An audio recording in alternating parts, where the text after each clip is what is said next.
আসসালামু আলাইকুম, শুভ সন্ধ্যা। সবাইকে স্বাগত জানাচ্ছি আমাদের ইংরেজি কোর্সের গ্রামার পার্টের সাবজেক্ট ভার্ব এগ্রিমেন্ট অংশের ক্লাসের জন্য। আমরা আগের ক্লাসে রাইট ফর্ম অফ ভার্ব করেছিলাম। আজকে রাইট ফর্ম অফ ভার্বের পর অনেকটা রাইট ফর্ম অফ ভার্বের মতোই, কিন্তু রাইট ফর্ম অফ ভার্বের একটা পার্ট বলা যায় সাবজেক্ট ভার্ব এগ্রিমেন্টকে। কারণ সাবজেক্ট ভার্ব এগ্রিমেন্ট অ্যাকচুয়ালি নির্দেশ করে যে ভার্বটা কেমন। রাইট ফর্ম অফ ভার্ব যেমন টেন্স বা ভয়েস বা অন্যান্য অনেক কিছুর উপর নির্ভর করে ভার্বের রূপ নির্ধারণ করে, সাবজেক্ট ভার্ব এগ্রিমেন্টটা অনলি সাবজেক্টের উপর ডিপেন্ড করে। সাবজেক্ট সিঙ্গুলার নাকি প্লুরাল, তারপর সে কি কোন পারসন, ফার্স্ট না সেকেন্ড না থার্ড, অর্থাৎ সাবজেক্টের বিভিন্ন রূপ অনুযায়ী ভার্ব কিভাবে নির্ধারিত হয়, তাই হচ্ছে সাবজেক্ট ভার্ব এগ্রিমেন্টের আলোচ্য বিষয়। তো সবাইকে স্বাগত জানাচ্ছি। আপনারা কি আমাকে শুনতে পাচ্ছেন?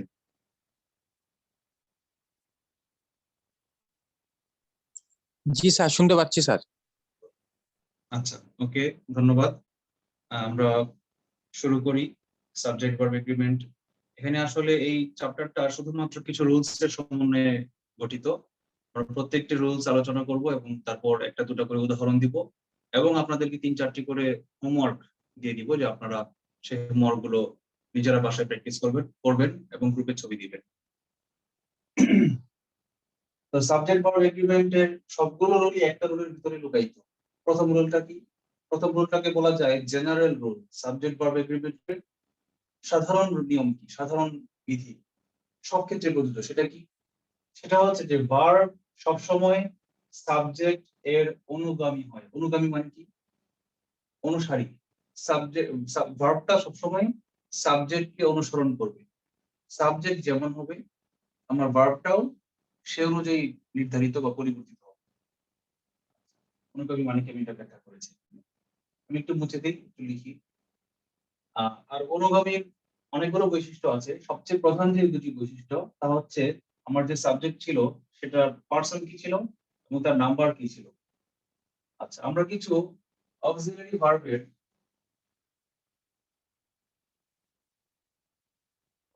ভার্বের কিছু রূপ আমরা একটু দেখি। হ্যাঁ, যেমন বি ভার্ব। বি ভার্ব কারা? এই বি শব্দটা থেকে যেই অক্সিলারি ভার্ব গুলো, বি হচ্ছে হওয়া, বি অর্থ হওয়া বা থাকা, বজায় থাকা, এরকম কিছু। সে হচ্ছে একটা বি, একটা মেইন ভার্ব।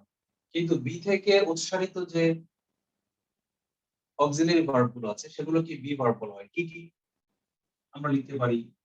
প্রেজেন্ট টেন্সের ক্ষেত্রে লিখতে পারি am, is, are। পাস্ট টেন্সে লিখতে পারি was, were।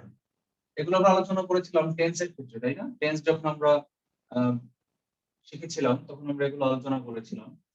তো তারপরেও আজকে আমরা আরেকটু আলোচনা করি যে এই এমটা কখন বসে। আচ্ছা, তার আগে পার্সনের যে শর্টকাট গুলো আমরা যেটা বলছি, শর্টকাট গুলো একটু শিখে রাখেন। পার্সন, পার্সনটা যেন কি? বক্তার তিনটা রূপ আছে, first person, second person, third person. এটা কি? ফার্স্ট পার্সনটাকে যে বলেন, যে বলেন। সেকেন্ড পার্সনটা কি? যাকে বলেন, যাকে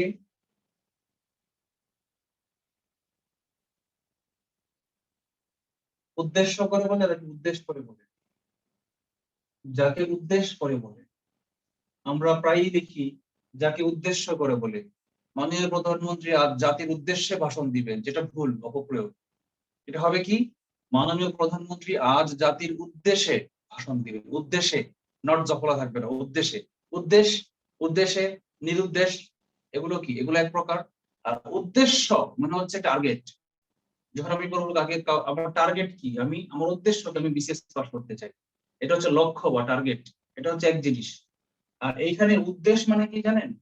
কাউকে, কারো দিকে কিছু বলা, কারো দিকে কিছু ইন্ডিকেট করা, এটা হচ্ছে এটা। টার্গেট আর ইন্ডিকেট পার্থক্য আছে। ইন্ডিকেট যখন ব্যবহৃত হবে তখন সেটাকে উদ্দেশ্য হবে না, এটা হবে উদ্দেশ্য। উদ্দেশ্য আর উদ্দেশ্য সম্পূর্ণ আলাদা দুটি বাংলা ওয়ার্ড। যাকে উদ্দেশ্য করে কিছু বলা হয়।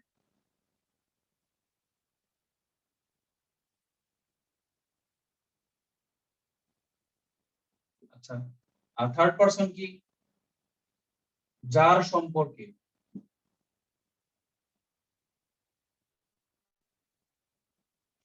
বলা হয়। প্রোনাউন দিয়ে আমরা ইয়ে করি, যেমন আই, আমি। নাম হতে পারে রনি সেড দ্যাট, কে বলেছে? রনি। তাহলে রনিটা কি? First person. তাহলে Rony said to Babu that, Rony said to Babu that Pinky is a bad girl. রনিটা বলেছে, রনিটা কি ফার্স্ট পারসন। সেড টু বাবু, বাবুকে বলেছে, বাবুটা কি সেকেন্ড পারসন। কার সম্পর্কে বলেছে? পিঙ্কি সম্পর্কে, তাহলে পিঙ্কিটা কি? Third person. সবচেয়ে কমন হচ্ছে ফার্স্ট পারসন হচ্ছে আই, আর সবচেয়ে কমন সেকেন্ড পারসন হচ্ছে ইউ, আর সবচেয়ে কমন থার্ড পারসন হচ্ছে হি অর শি। এগুলো সিঙ্গুলার। আই এর প্লুরাল কি? উই। ইউ এর প্লুরাল সেম। আর হি অর শি এর প্লুরাল কি? দে। আর নাম দিয়ে আমি লিখলাম না, নামগুলো লিখলাম না কেন? কারণ নামগুলো, নাম দিয়ে যদি আমি লিখি রনি, এখানেও লিখি রনি, এখানেও লিখি রনি, তাহলে কিছু বোঝা যাবে না। আর রনিটাকে আমি কিভাবে ইউজ করেছি বাক্য দেখে আমাকে বলতে হবে, এই জন্য আমি লিখলাম না। কিন্তু আই বা উই লিখলে এরা সবসময় ফার্স্ট পারসন। ইউ বা ইউ লিখলে সবসময় সেকেন্ড পারসন। হি সি দে লিখলে তারা সবসময় থার্ড পারসন, এই জন্য মিলে লিখতে পারি। তাহলে পার্সন সম্পর্কে কারো কোনো প্রশ্ন আছে? নেই? তাহলে বুঝে দিলাম।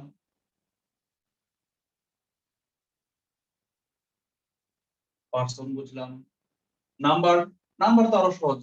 নাম্বার মানে কি? Singular sir number. লেখাটা ক্লিয়ার দেখা যাচ্ছে না। সবাই কি আনক্লিয়ার দেখছেন নাকি একদমই আনক্লিয়ার দেখছেন? আমি দেখতে পাচ্ছি ভাইয়া। অন্যরা কেমন দেখছেন? জাহিদুল ইসলাম কেমন দেখছেন? স্যার আমরা তো স্যার ভালোই দেখতেছি স্যার। কে কে বলেছেন দেখা যাচ্ছে না ক্লিয়ার? আমি বলেছি একটু ঝাপসা আসতেছে। ঝাপসা নেসারউদ্দিন ঝাপসা। বলেন তো, নাজির বলেন তো কেমন দেখা যাচ্ছে? ভাইয়া আমি দেখতে পাচ্ছি, আমি স্পষ্টই দেখতে পাচ্ছি। আমি তো আমার হয়তো স্যার আমার কম্পিউটারে স্যার নেট প্রবলেম আমি হতে পারে। স্পষ্ট দেখতে পাচ্ছি স্যার। মনে হয় নেটে প্রবলেম। জাহিদ ভাইয়ের নেট একটু স্লো আছে, এই জন্য মাঝে মাঝে ব্লার হয়ে যাচ্ছে। আমি কেমন দেখা যাচ্ছে সেটা আমি আবার আমার কম্পিউটার রিভিউ দেখছি, সেখানে আমি একদম স্পষ্টই দেখতে পাচ্ছি, আমার কম্পিউটার দেখা যাচ্ছে। এবং রেকর্ড হচ্ছে এবং লাইভ ফেসবুকে যে লাইভ যাচ্ছে এটা স্পষ্টই দেখা যাচ্ছে। মাঝে মাঝে হয়তো 1 সেকেন্ডের জন্য নেট একটু স্লো হলে হয়তো ব্লার হয়ে যায়, সেটা আলাদা বিষয়। আপনার নেটওয়ার্ক কানেকশনটা আপনি একটু চেক করেন। আমরা এখানে চলে আসি, কোথায় ছিলাম? নাম্বার। নাম্বার মানে কি? দুইটা নাম্বার আছে, এক বচন সিঙ্গুলার, একটা কি প্লুরাল। সিঙ্গুলারটা হচ্ছে এক বচন, বচন আর কি, বাংলায় যেটাকে আমরা বচন বলা হয়। এটা হচ্ছে কি বহু বচন।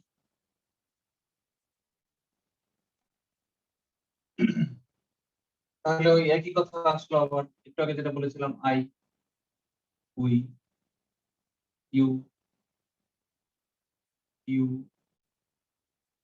হি অর শি, দে, এগুলো হচ্ছে নাম্বার।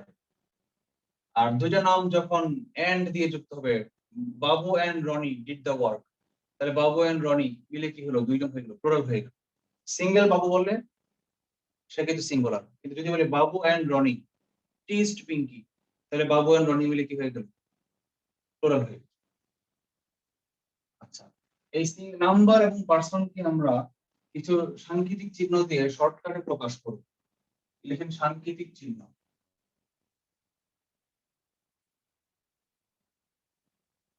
বিন্যাস সমাবেশ দিয়ে বলেন 3টি আর 2টি মিলে কয়টা দুইটা নাম্বার আর তিনটা পার্সন মিলে মোট কয়টা কম্বিনেশন করা যায়? 3C2 এর মান কত? যদি বলি 1P_N_1 মানে কি? ফার্স্ট পার্সন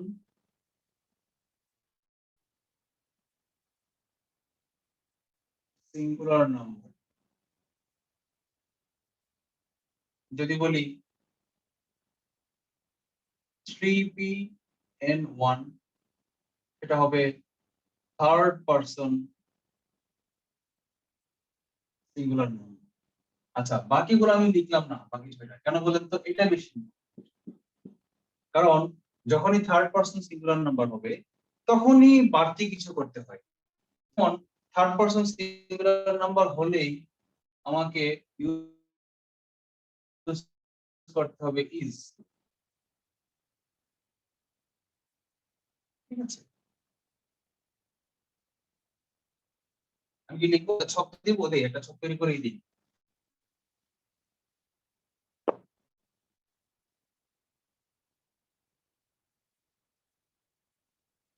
এই ছকটা তৈরি করে নাও।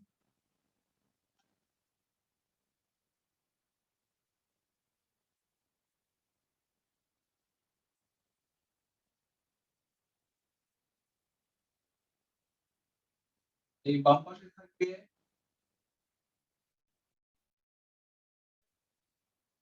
Number and person, N and P, আর এই বরাবর, আর এই বরাবর কি থাকবে?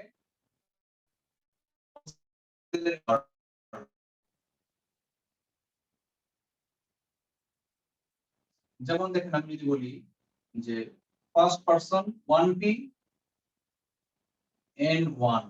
ফার্স্ট পারসন সিঙ্গুলার নাম্বার, উদাহরণ কি? Only I. আই এর ক্ষেত্রে কি হয়? এম ইজ আর প্রেজেন্ট টেন্সে, বি ভার্ব প্রেজেন্ট, আমরা এটাকে দুই ভাগ করে ফেলি। এখানে লিখি বি ভার্ব, বিটাকে আমরা কোটেশনের ভিতরে রাখি, বি ভার্ব। বি ভার্বের প্রেজেন্ট টেন্সে কেমন, আর বি ভার্বের পাস্ট টেন্সে কেমন? যেমন আমি ভাত খাচ্ছি, এই ভাত খাওয়া দিয়ে সম্পূর্ণটা চিন্তা করেন। আমি ভাত খাচ্ছি, আই এম ইটিং রাইস, তাহলে be verb am is are was there, present tense হবে কি? এম। আমি ভাত খাচ্ছিলাম, পাস্ট টেন্স কি হবে? আই ওয়াজ ইটিং রাইস, তাহলে পাস্ট টেন্স কি? ওয়াজ। গেল আমার ফার্স্ট পারসন। এবার আমরা আসি first person and two, first person plural number মানে উই, আমরা। তাহলে আমরা ভাত খাচ্ছি কি হবে? এম এর জায়গায় হবে are, we are eating rice. আর পাস্ট টেন্সে কি হবে? আমরা ভাত খাচ্ছিলাম, উই ওয়ার ইটিং রাইস। কার কোনো প্রশ্ন আছে? এটা কি সবটা বুঝতে কারো প্রবলেম হচ্ছে?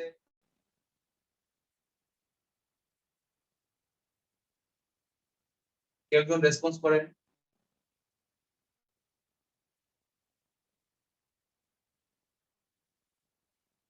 আমি কি কানেক্টেড আছি না ডিসকানেক্টেড হয়ে গেছি?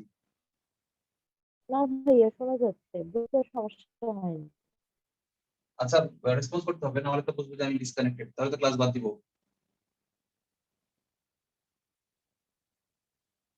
নাকি এগুলো সব আমরা আগে থেকেই পারি, এগুলো বলার দরকার নাই নাকি? এগুলো তো ক্লাস 8 থেকেই পড়ে আসছি, 6 থেকে পড়ে আসছি এগুলো গ্রামার, এগুলো তো না পড়লেও চলতো, তাই না?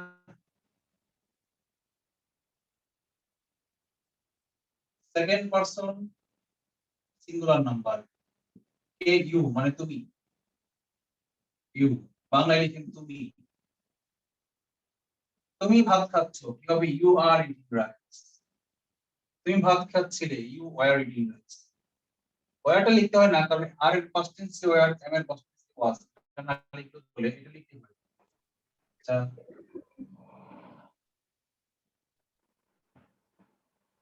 সেকেন্ড পারসন প্লুরাল নাম্বার, এটাও ইউ, বাংলায় কি হবে? তোমরা, তোমরা।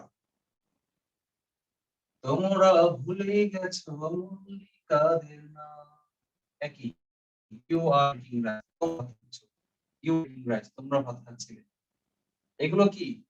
এগুলো হচ্ছে ইংরেজি ভাষার দুর্বলতা, উইক পয়েন্ট। কেন এই ইউর ক্ষেত্রে তুমি এবং তোমরার ক্ষেত্রে একই হইলো, এটাও ইউ এটাও ইউ কেন হইলো? তাহলে আই এর ক্ষেত্রে এটা কেন ডিফারেন্স করা দরকার ছিল? প্রশ্ন আসে। আবার দেখেন এখানে কেন আই এম এবং আর হইলো, ডিফারেন্স হইলো, তাহলে এখানে কেন ডিফারেন্স হইলো না? আর এই দুটো যদি ডিফারেন্স হওয়ার দরকার, তাহলে এম এমটা আবিষ্কারের কি দরকার ছিল? সব ক্ষেত্রে আই ইউজ করতাম, আই আর ইটিং রাইস। শুনতে ব্যাখ্যা লাগছে কারণ আমরা আই এম ইটিং রাইস শুনে অভ্যস্ত, কিন্তু যদি আমরা ছোটবেলা থেকে আই আর ইটিং রাইস শুনতাম, আমরা কিন্তু সারা জীবন আই আর ইটিং রাইস শুনতাম, কোনো পার্থক্য হতো না। তাহলে কেন ফার্স্ট পারসনের জন্য এমটা দেওয়া দরকার ছিল? আর যদি দেওয়া দরকারই হয় ভালো কথা, বুঝতাম ফার্স্ট পারসন আলাদা করার জন্য, তাহলে এখানে আলাদা করেন, করলেন না কেন? কারণ এটা হচ্ছে ইংরেজি সাহিত্যে, ইংরেজি ভাষার দুর্বলতা। আমরা থার্ড পারসনে যাই।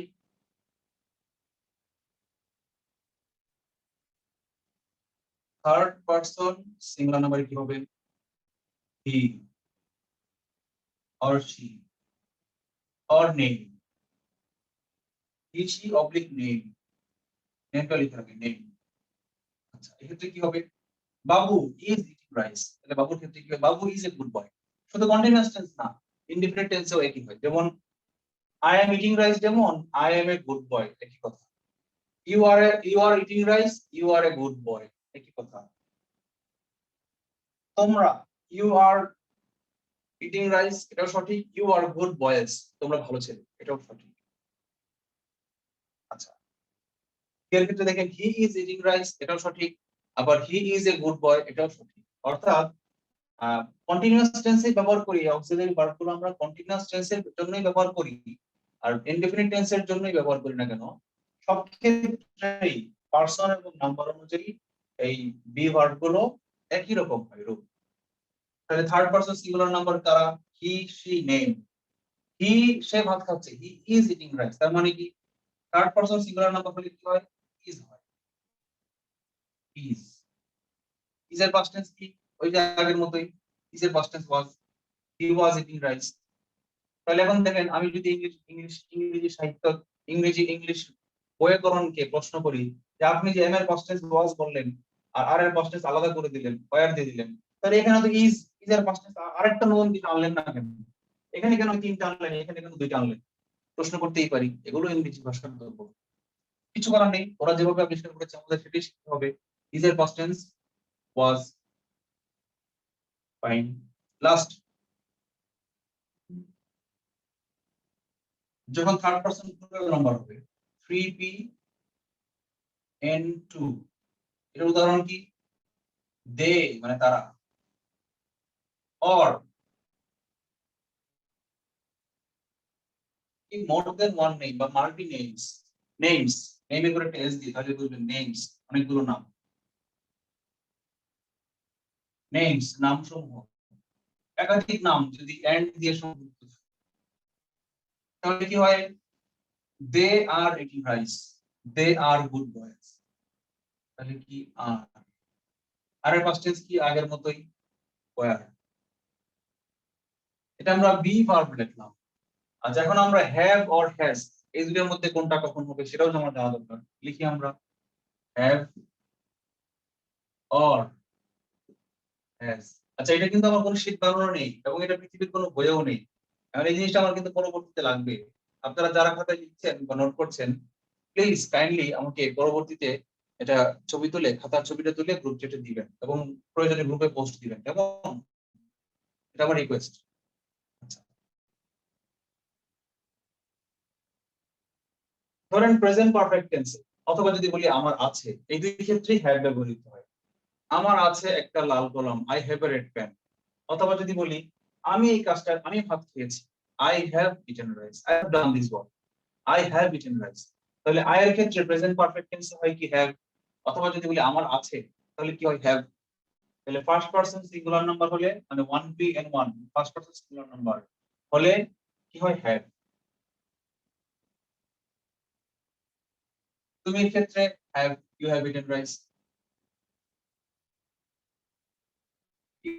ইউর ক্ষেত্রে তোমরা, তোমরা ইউ, তোমার এখানে হ্যাভ একই, তোমরা এই কাজ, তোমরা ভাত খেয়েছো, ইউ হ্যাভ ইটেন রাইস।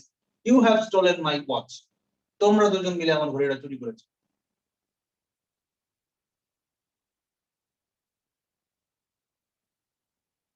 তুমি তোমরা দুই ক্ষেত্রে দাঁড়ান, আমি কি ভুল লিখলাম?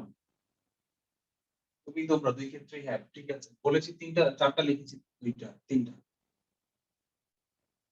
আচ্ছা, এবার থার্ড পারসন এসে আমার একটু চেঞ্জ হয়ে যাবে। যদি বলে সে এই কাজটা করেছে, সে ভাত খেয়েছে, হি হ্যাজ ইটেন রাইস, তাহলে কি এক্ষেত্রে হচ্ছে একটু জায়গা রাখেন, ডান পাশে একটু জায়গা রাখেন।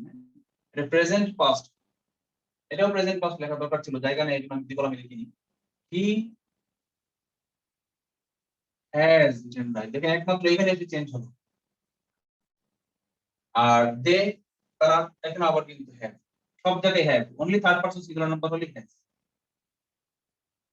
সব জায়গায় have, only third person singular number has. তার মানে আমরা কি বুঝতে পারছি, থার্ড পারসন সিঙ্গুলার নাম্বার এটাই কি গুরুত্বপূর্ণ, কারণ এটা বেসিক। দেখেন এখানে এই যে বি ভার্বের ক্ষেত্রে একমাত্র এখানেই ইজ এবং এখানেই হ্যাজ, তাহলে আমরা সংক্ষেপে মনে রাখতে পারি না, যেখানে ইজ সেখানেই হ্যাজ, এই দুটার মধ্যে কি বোথ হ্যাভ এস, ঠিক আছে, দুইজনেরই এস আছে, এস, যেখানে ইজ সেখানেই has, because they both of them has S. where there is there is has, because both of them has s। কবিতা লিখলাম, কবিতাটা কেমন হলো? ওয়াঙ্গে ভাই ইংলিশে পড়েছেন, আপনি বলেন কবিতাটা কেমন হলো?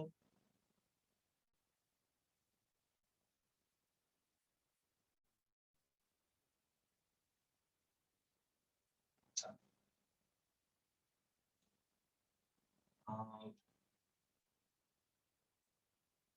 আচ্ছা, এগুলো পাস্ট কি? I had eaten rice, you had eaten rice, he had eaten rice, they had eaten rice, you had eaten rice, you had eaten rice, মানে সব ক্ষেত্রেই কি একটু মুছে দিলাম, কেন মুছে দিলাম? কারণ এখানে কলাম করার দরকার নেই, সব ক্ষেত্রেই কি পাস্ট টেন্সে কি হবে? হ্যাড, হ্যাড এর কোনো ডিফারেন্সিয়েট নাই।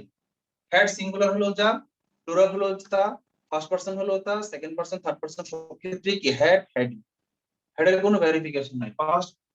পাস্ট টেন্সে সবসময়ই হ্যাড, কিন্তু এই বি ভার্বের ক্ষেত্রে কিন্তু একটু আলাদা আছে। আমরা এখানে একটা অবলিক দিয়ে লিখতে পারি হ্যাভ, হ্যাজ, হ্যাড, কোনটা হবে? আচ্ছা বলেন, এই সব সম্পর্কে কারো কোনো প্রশ্ন আছে?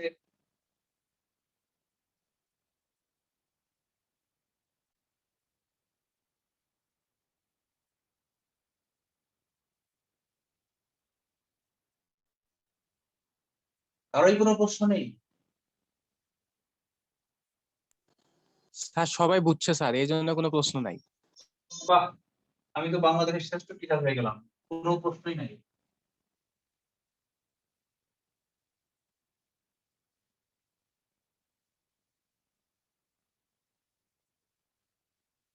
শুধু কি বুঝেছেন নাকি লিখেছেনও? স্যার লিখেছি স্যার। Okay, thank you. আচ্ছা, রুল 1 কি ছিল? এই যে রুল 1 ছিল, এই ছক অনুযায়ী আমাদের সাবজেক্ট যা হবে, আমার অক্সিলারি ভার্ব তেমন হবে এবং ভার্বও তেমন হবে। আচ্ছা, আমরা একটা এই রুল 1 এর একটা সাব সাব হেডিং দিয়ে লিখি 1.2, 1-2 নাম্বার রুলটা লিখি। সাবজেক্ট যদি 3PN1 হয় তবে ভার্ব এর সাথে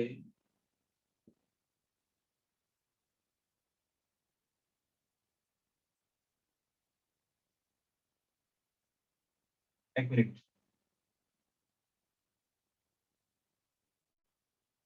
তবে present tense, only present tense,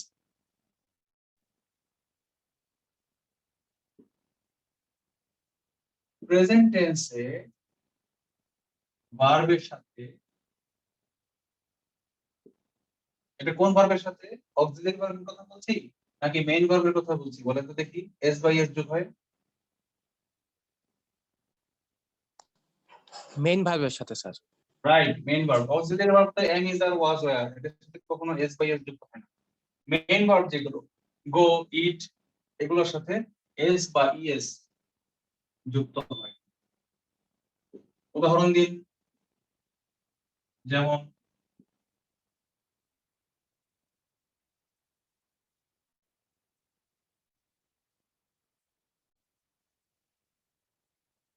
যেমন কি আই না, third person singular number he goes to market, he goes to market. এখানে কি যুক্ত হইলো, লাল কালি দিয়ে লিখে রাখুন, ব্লক করে রাখুন, ইএস যুক্ত হয়েছে। অথবা যদি আমি লিখি বাবু বাবু ভাত খায়, বাবু ইটস রাইস, এখানে কি যুক্ত হয়েছে, এস যুক্ত হয়েছে। অর্থাৎ কখনো আমার ইএস যুক্ত হবে, কখনো আমার এস যুক্ত হবে। কোথায় এস যুক্ত হবে, কোথায় ইএস যুক্ত হবে, এটা কোনো রুলস এর মধ্যে পড়ে না। এটা সবগুলো ভার্ব দেখে আমাদেরকে হ্যাবিচুয়েট হয়ে শিখতে হবে বা মুখস্থ করতে হবে। আমার অভ্যস্ত, আমি অভ্যাসবশত গো এর পরে ইএস দিব, আমি এটাকে গোস লিখবো না, ডাইরেক্ট গস লিখবো না। এর লেগে উচ্চারণটা কিন্তু গস, আর এটার উচ্চারণটা কি হয়েছে, গোস, তাই না? এটার উচ্চারণটা কি হচ্ছে, ইটস। কিন্তু আমি যদি ইএস দিতাম তাহলে কি হতো, ইএটি এস, এটার উচ্চারণটা কি হতো, ইটেস, ইটেস রাইস, ভুল হতো। ঠিক আছে, তাহলে ইটেস কেটে দেন এবং গস কেটে দেন। হি goes to market, Babu eats rice. ওকে, তার কোনো প্রশ্ন আছে? নেই।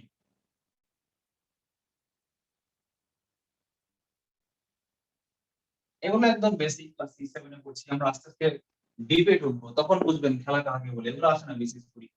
তারপরে যেহেতু আমরা আপার লেভেলে যাব, বেসিক না শিখে জাম্প করে আপার লেভেলে তো যাওয়া ঠিক না। লেখেন জেনারেল রুল 3, সাবজেক্ট যদি সিঙ্গুলার হয়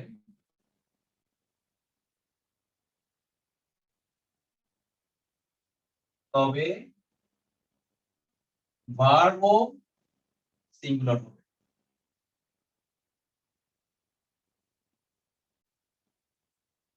আবার সাবজেক্ট যদি প্লুরাল হয় তবে ভার্বও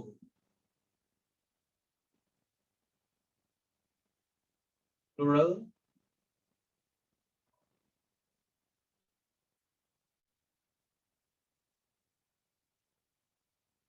তার কোনো প্রশ্ন আছে? নেই, এটাই তো লিখি।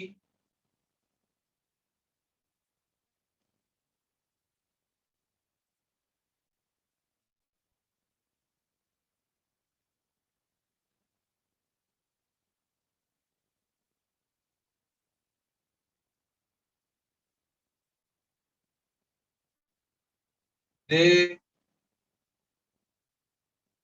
they works very hard, তারা খুব কঠোর পরিশ্রম করে। ভুল করেছি কোথায়,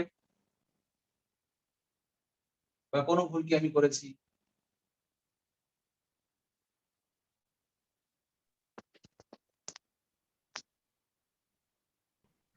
ওয়ার্ক হবে। হ্যাঁ, কেন ওয়ার্ক হবে, কেন ওয়ার্কস হলো না? আমি যে ওয়ার্কস দেখলাম, এস এর সাথে আপনার শত্রুতা কিসের? এটা থার্ড পারসন প্লুরাল নাম্বার আছে।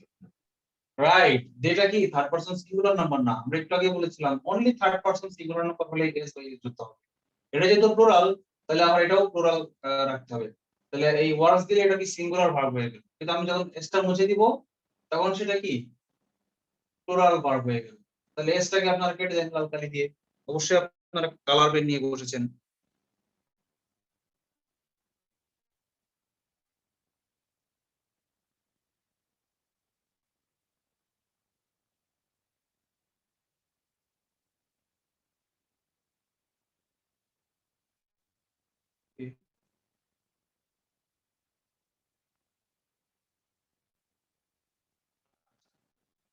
তাহলে এটা হচ্ছে জেনারেল রুল 4 গেল, 1.3 গেল।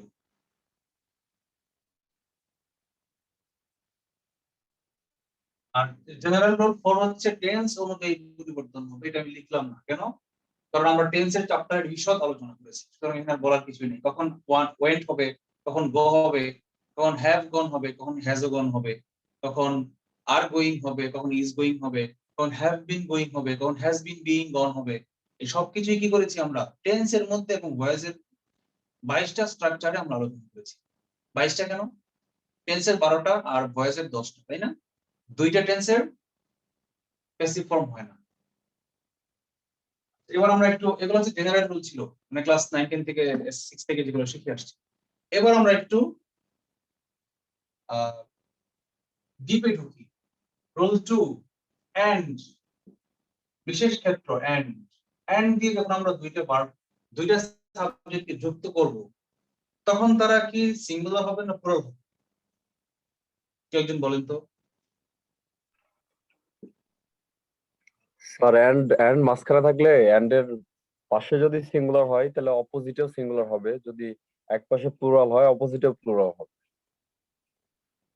বুঝি নাই। এন্ড দিয়ে যখন দুইটা সাবজেক্টকে যুক্ত করব, তখন তারা কি সিঙ্গুলার হবে নাকি প্লুরাল হবে? প্লুরাল। রাইট, সিঙ্গুলার হবে স্যার। প্লুরাল হবে, plural.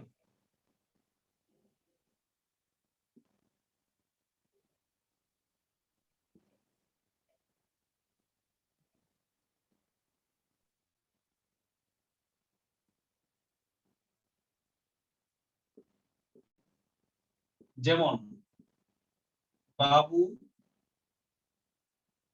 And Rony are good boys.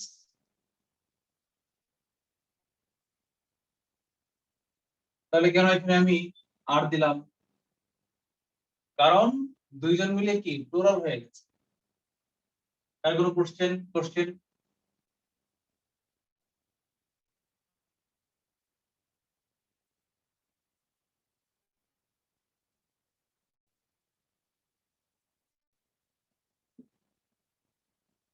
Babu and Roni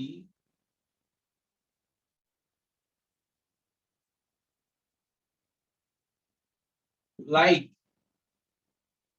to play football. কোপা কপি রায়হান কি জয়েন করেছে? না, কোপা কপি গুলো এখনো জয়েন করেনি, মনে হয় ভাত খাচ্ছে। নাকি খেলা আছে আজকে? রায়হান আছে? ও মাই গড, তোমার ডিভাইসের নাম কি? অলওয়েজ বস। আচ্ছা, এই জন্য আমি খুঁজে পাইনি লিস্টে। ওকে, আজকে খেলা আছে নাকি 11টায়? আজকে হ্যাঁ ভাই, ইয়া আছে, স্পেন আর ইয়া। আজকে কয়টায়? কয় তারিখ? 6 না? আজকে হ্যাঁ, আজকে মানে ভোরে 1টায়, 12টার পরে তো 7 তারিখ হয়ে ভোরে যাবে। তো আছে ভাই। ওটা তো আর্জেন্টিনার ইয়া। না, 7টায় না, ভোরে বলতে আমি বলেছি post meridian, and meridian, M P M বোঝাচ্ছি। মানে হ্যাঁ 12টার পরেই তো এম, পরের তারিখ শুরু হ্যাঁ হয়ে যাবে। ওইটাই। 7 তারিখ শুরু হয়ে যাবে। 7 তারিখ 1টায়, 7 তারিখ 1 এম খেলা আছে না? হ্যাঁ ভাই, স্পেন আর ইসের আর মানে আজকে ইয়া। রাত 1টায় হ্যাঁ, দেখার সুযোগ ইতালি হবে, জোস কিন্তু হবে পারবো ভাই, না, জোস কালকে মিটিং জোস আছে। জোস হবে। ইস, মানে মিস করবো খেলাটা খুব, কারণ কালকে আবার ভোরবেলা আর্জেন্টিনার খেলা দেখে আমাকে আর মিটিং করতে হবে, খুব পেইন হয়ে যাবে আমার জন্য। ভাই আর্জেন্টিনা আপনি খেলা দেখবেন কেন? আপনার দরকার কি? আর্জেন্টিনাকে আপনি টিকে তো রাখতে হবে, কারণ ফাইনালে তো ব্রাজিলকে মানে খেলার মতো কাউকে পাইতে হবে। আর্জেন্টিনা যদি হেরে যায়, তাহলে আর ব্রাজিল খেলবে কার সাথে ফাইনালে? আচ্ছা, আমরা এতে ফিরে আসি। Babu and Rony like to play football. Like হবে না লাইকস হবে? লাইকি হবে। সবাই একমত না লাইস দ্বিমত? হবে। কেউ কি ভাবছি লাইকস হওয়া উচিত? এখানে তো রনি লাইকস নাই, হবে। রনিরা, রনি রনিস তো নাই, রনি তো নাই, তাহলে রনি একজন রনি আছে, থার্ড পারসন সিঙ্গুলার নাম্বার, তাহলে কেন লাইক হবে? থার্ড পারসন সিঙ্গুলার নাম্বার হলে এস বাই এস যুক্ত হয়, লাইকস হওয়া উচিত না? রনি তো একসাথে আছে। রাইট, দুইজন তো একসাথে। এই যে এন্ড দিয়ে কি বলেছি আমরা, এই রুলে তো আমরা এটা বলে দিয়েছি, এন্ড দিয়ে যখন দুইজন মানুষ যুক্ত হবে, তখন তারা কি হবে? প্লুরাল হবে, প্লুরাল মানে বহুবচন। এটা বহুবচন হয়ে গেছে, নট সিঙ্গুলার নাম্বার, এটা প্লুরাল হয়ে গেছে। প্লুরাল হলে এস বাই এস যুক্ত করতে হয় না। Are you clear? কিন্তু লেখেন ব্যতিক্রম, বিশেষ ক্ষেত্র লেখেন কিন্তু। এটা হচ্ছে 2 এর 2, এটা ছিল 2 এর 1, এবার 2 এর 2 লেখেন। 2.2 রুল, এন্ড দিয়ে, এটাতে স্টার দিয়ে রাখুন, এটাই পরীক্ষা আসবে। এন্ড দিয়ে যদি দুটি সাবজেক্ট, আচ্ছা যদি না এন্ড দিয়ে সংযুক্ত, ভুল লিখেছি, ব্যাকরণগত ভুল লিখেছি, এন্ড দিয়ে সংযুক্ত দুটি সাবজেক্ট যদি, এখন যদি একই ব্যক্তিকে বোঝায়, তবে ভার্ব সিঙ্গুলার হবে।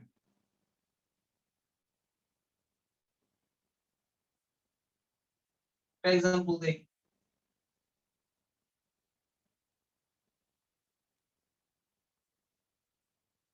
The deputy commissioner. Deputy commissioner মানে কি?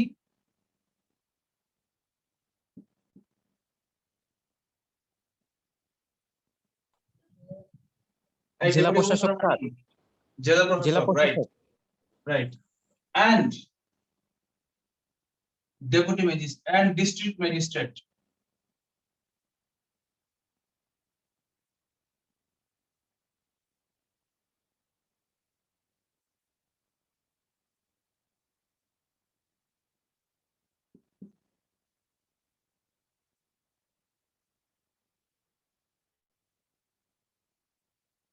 is or are, কোনটা correct? very, sincere,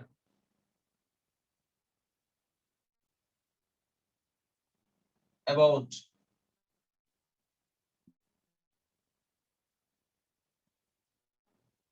COVID situation,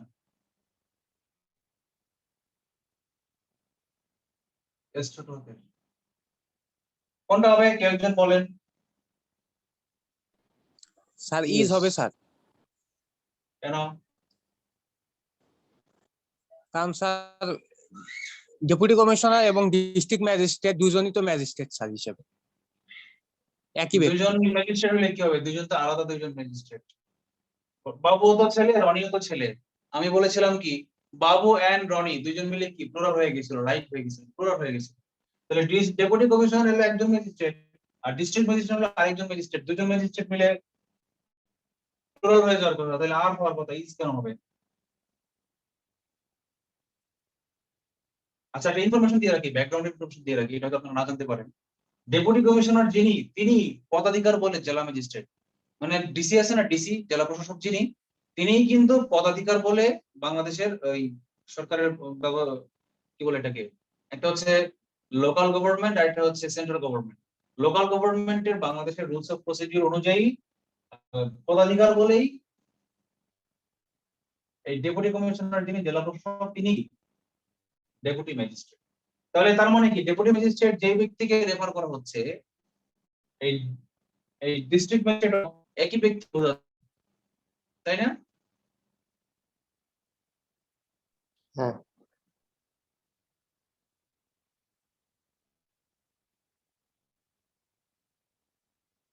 কি বুঝতে পেরেছেন? যেহেতু একই ব্যক্তি তাহলে কি হবে এখন? ইজ হবে না হবে? ইজ। রাইট।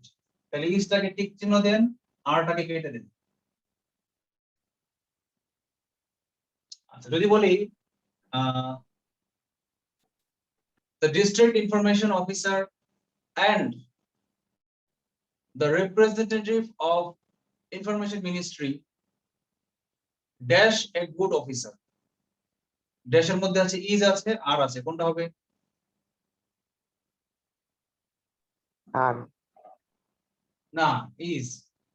কারণ জেলা পর্যায়ে তো একজনই এই তথ্য মন্ত্রণালয়ের রিপ্রেজেন্টেটিভ, আর সেই তো জেলা তথ্য অফিসার। সুতরাং জেলা তথ্য অফিসার আর জেলা পর্যায়ের রিপ্রেজেন্টেটিভ বলতে একজন ব্যক্তিকে বোঝানো হচ্ছে, একজনের কথাই বলা হচ্ছে, তাহলে কি ইজ হয়ে যাবে? ভাই এই জিনিসগুলা ভাই আমার এত প্যাচ লাগে, এই যে এর ভিতরে প্যাচ মানে লাগে বলেই তো পড়াচ্ছি আমরা, প্যাচ লাগে বলে তো পড়তে হবে, এই জন্য তো স্টার দিয়েছি। আচ্ছা না এখন ভাই যদি আমি আমি বলি, এটা আসলে বোঝাই নাই ভাই, আমি বোঝাইতেছি ভাই এই যে জেলা প্রশাসক এর ভিতরের আন্ডারে আরো এরকম যে এই যে টার্ম গুলা ভাই, এই জিনিসগুলা ভাই খুব জটিল লাগে, মানে খুব ভিতরে এক একজনের আন্ডারে এক একজন আরেকজনের আন্ডারে এরকম, মানে আমাদের যে ব্যবস্থাগুলা এই জিনিসগুলা খুব চাকরিতে জটিল ঢুকো লাগে সব ইজি হয়ে যাবে, চাকরিতে ঢুকো ইজি হয়ে যাবে। আচ্ছা, হ্যাঁ এটাই হবে কথা। এখন যদি বলি the deputy commissioner and the district information officer, এখন কি ইজ হবে না আর হবে? আর হবে স্যার। এখন আর হবে, কনফার্ম। কারণ কি, ডিসি হলো এক ব্যক্তি, আলাদা একজন ব্যক্তি, আর ডিস্ট্রিক্ট ইনফরমেশন অফিসার হলো সম্পূর্ণ আলাদা আরেকজন ব্যক্তি, দুইজন আলাদা ব্যক্তি, মাঝখানে এন্ড দিয়ে যুক্ত হয়েছে। এখন কিন্তু রুল 2.2 করবে না, এটা কিন্তু 2.1, মানে আগের রুলসে চলে যাবে। দুইজন আলাদা সাবজেক্ট হয়ে যাবে, মাঝখানে এন্ড দিয়ে যুক্ত হয়েছে। কিন্তু দুইটা বৈশিষ্ট্য, দুইটা পদ দিয়ে যদি একজন ব্যক্তিকেই বোঝায়, তখন কিন্তু আবার সে দুইজন ব্যক্তি মিলে একজন, মানে সিঙ্গুলার হবে। কারো কোনো কোশ্চেন না থাকলে মুছে দিলাম।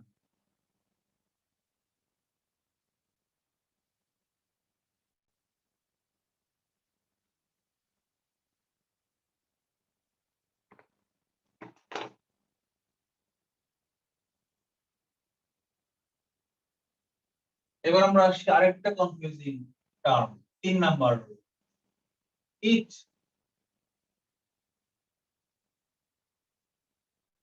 এভরি। ইচ আর এভরির মধ্যে কিন্তু খুব, বাংলা কি প্রত্যেক, প্রত্যেক। ইচ এবং এভরির মধ্যে খুব কনফিউশন আছে। মনে করেন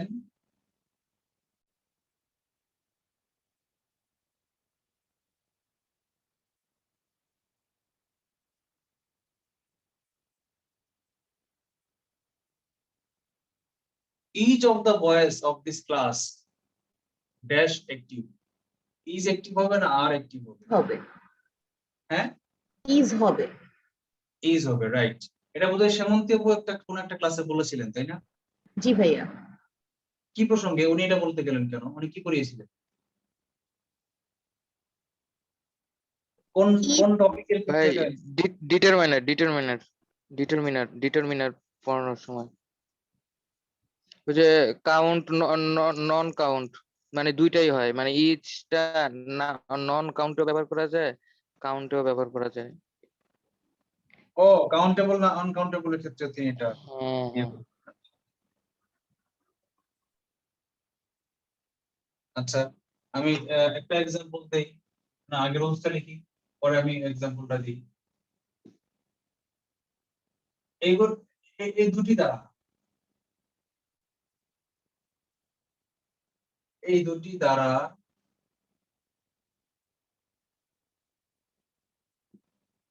একাধিক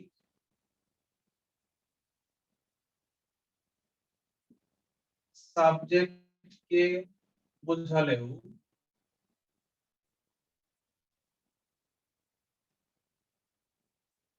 তাদের, মানে কাদের,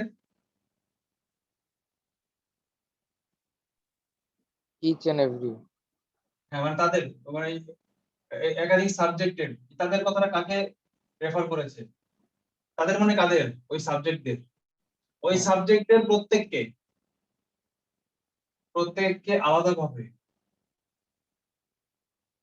আলাদাভাবে ব্র্যাকেটে লিখে রাখুন সিঙ্গুলার বোঝাবে। তাই তাদের ভার্ব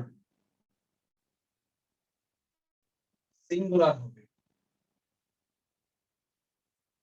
স্টার দিয়ে রাখুন, এটা স্টার, ট্রিপল স্টার, সিঙ্গুলার হবে। এবং বিশেষ, এবং বিশেষ কথা মনে রাখুন, এবং তাদের অবজেক্ট, অবজেক্টও সিঙ্গুলার হবে।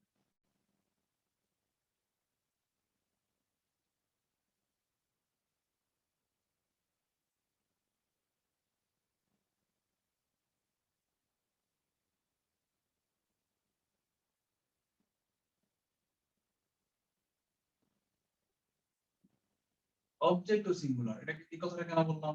আচ্ছা, একটা উদাহরণ দিলে বুঝবো আমরা।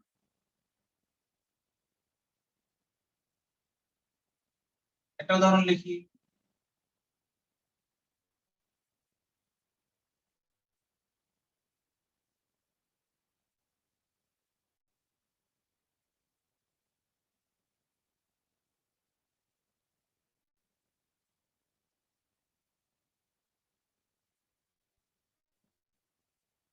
each of the students, প্রত্যেক ছাত্র of class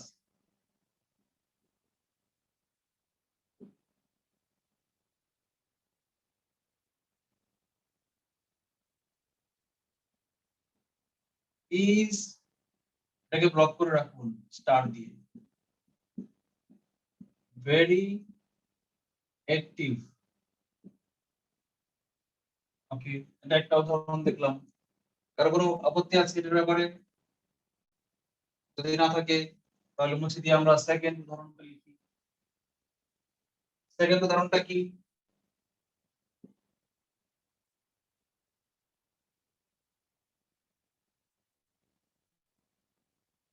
each student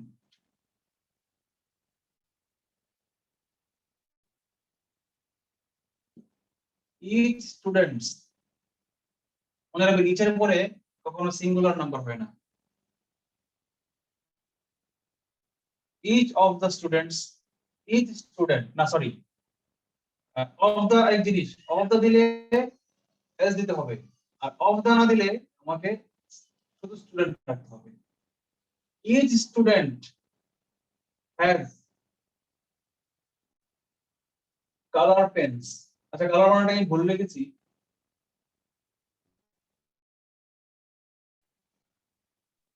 COLOUR you আর হওয়ার কথা না? না, দুইটাই হ্যাঁ। কারেক্ট, দুইটাই এক কারেক্ট। একটা হচ্ছে দুইটাই ব্রিটিশ, correct। একটা আমেরিকান। আচ্ছা, ট্রাক, লরি, দুইটাই কারেক্ট। ফ্ল্যাট, অ্যাপার্টমেন্ট, দুইটাই কারেক্ট। আচ্ছা, each student has colour pens. অথবা যদি কালার পেন লিখি, এই যে পেনের সাথে এসটা, এটা কিন্তু আমার ফ্যাক্টর করছে না। প্রত্যেকটা ছাত্রের কাছেই রঙিন কলম আছে, একটা আছে না একাধিক আছে জানি না। যদি বলি যে কালার পেন্স, হবে একাধিক রঙিন পেন কলম আছে। আর যদি হ্যাজ এ কালার পেন লিখি, তাহলে হবে কি একটা করে রঙিন কলম আছে। এটা কিন্তু আমার মেইন এই সিঙ্গুলার বা প্লুরালের আলোচ্য বিষয় না। আমার আলোচ্য বিষয় কিন্তু ভার্ব, এটা অক্সিলারি ভার্ব। এটা এখানে হ্যাভ হবে না হ্যাজ হবে, এটা নিয়ে আমার question. Each student has colour pens. প্রত্যেক ছাত্রের কাছেই আছে রঙিন কলম। এইটাকে যদি আমরা অফ দা দিয়ে লিখতাম, ইচ অফ দা কি লিখতাম আমরা? Each of the students, each of the students একই কথা। has, দেখেন এখানে আছে এস কিন্তু হয়েছে has। খুবই কনফিউজিং। আছে এস স্টুডেন্টস বহুবচন, কিন্তু আমি ব্যবহার করেছি সিঙ্গুলার হ্যাজ। এইখানে আমাদের এই ভুলটা হয়। বলেন এটাতে কারো কোনো কনফিউশন আছে কিনা?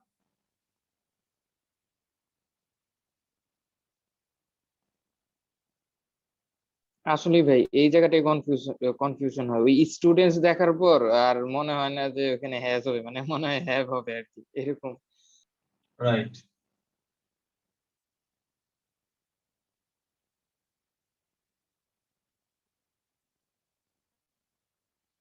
তাহলে কি বুঝলাম আমরা? কোনো কনফিউশন আছে এখানে? পরেরটা কমপ্লিট করি, কালার পেন্স। পরেরটা তো কোনো আলোচ্য বিষয় না। স্যার এভরি দিয়ে একটা Right, উদাহরণ complete. দেন sir. every ji sir. every students of this school is good, একই তো। লিখি আমরা আরেকটা ওয়ার্ড,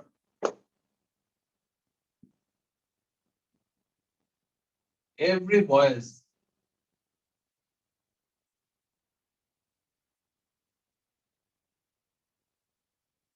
স্যার আমার একটা কোশ্চেন আছে, ওই যে হ্যাজ কালার পেন্স এসটা কেন যোগ করলাম স্যার কালার পেন্সের কাছে? এটার সাথে এর কোনো সম্পর্ক নাই, এই সাবজেক্টের বা এই ভার্বের কোনো সম্পর্ক নাই, এটা আলাদা অবজেক্ট। কালার পেন্স কারণ অনেকগুলো কালার পেন আছে, আপনি সিঙ্গেল দিতে পারতেন, has a colour pen, has a colour pen এভাবে লিখতে পারতেন। একটা একটা করে রঙিন কলম আছে, এটাও লিখতে পারতেন।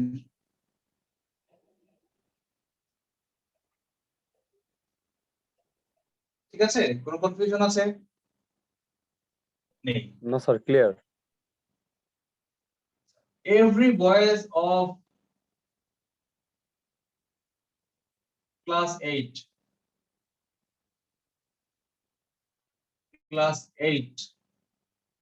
likes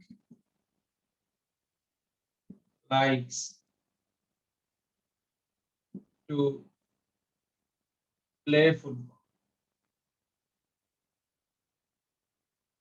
বলেন এখানে কোনটা হবে? কেন স্যার লাইক হবে? কেন লাইক হবে? লাইকস। না, যে বলেছে লাইক হবে সে বলো কেন লাইক হবে, কেন লাইক হবে? স্যার বয়েজ আসলে অনেকগুলা মানে বালককে তো তাহলে বোঝাচ্ছে, এই তাহলে জন্য এই রুলসটা পড়াই কি লাইক লাভ হবে। হলো? প্লুরাল এই রুলসটা কেন পড়াইলাম?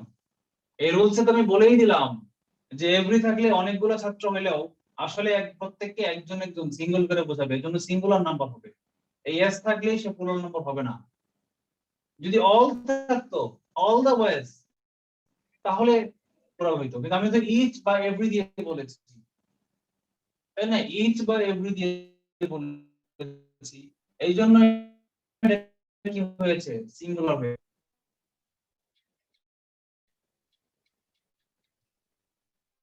বয়েস থাকলে আমার লাইক হওয়ার কথা, তো থার্ড পারসন টোটাল নাম্বার, কিন্তু যখনই আমি ইচ বা এভরি ব্যবহার করব তখন সেটা actually third person singular number হয়ে যাবে। এই জন্য তখন আমরা সিঙ্গুলার নাম্বারের ক্ষেত্রে সিঙ্গুলার ভার্ব ব্যবহার করব। এই দুইটার মধ্যে কোনটা সিঙ্গুলার, লাইক নাকি likes? Like sir, likes. Like হচ্ছে সিঙ্গুলার, তাহলে লাইকস কে আমরা জয়যুক্ত হয়েছে আর লাইকটাকে আমরা কেটে দিব। Every boys of this class of class 8 likes to play football, কেন আমরা every ইউজ করেছি বা each ইউজ করেছি?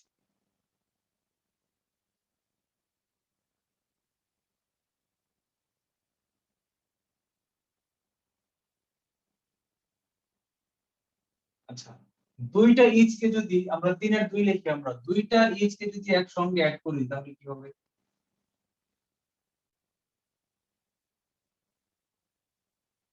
দুইটা না, তিনটা হইতে পারে। যদি বলি each boy, each girl, and নাই, each girl, each boy, and each teacher of this class has color pens. এই একাধিক ইচ কে যদি আমরা মাঝখানে কমা বা এন্ড দিয়ে যুক্ত করি তাহলেও কিন্তু ওই সিঙ্গুলারই হবে। এখানে এটা 3.2 একাধিক,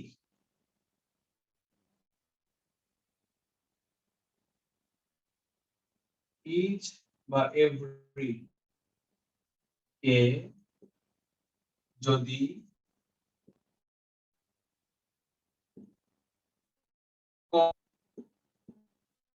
এন্ড দিয়ে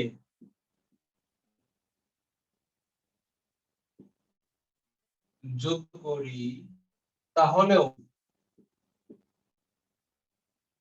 তাহলেও ভার্ব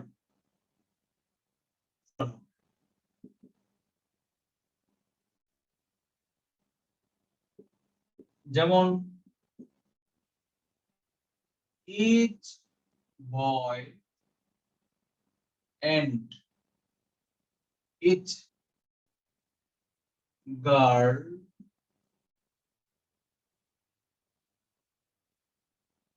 of the class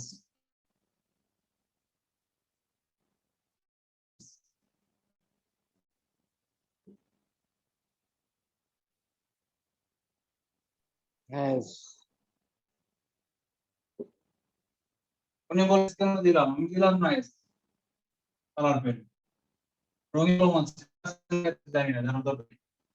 এখানে বলবো না হ্যাঁ এটা হচ্ছে আমার প্রশ্ন, you are not to this is the question. একজন বলেন কি হবে না হ্যাঁ হবে? হ্যাজ। রাইট। আর কোনো কোশ্চেন আছে? সিঙ্গুলার, এখানে সিঙ্গুলার হ্যাঁ।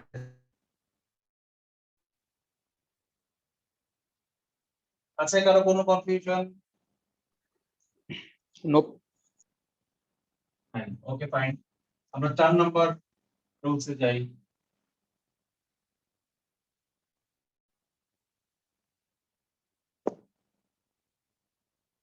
চার নাম্বারটা কি হচ্ছে, ট্রিপল স্টার দেন।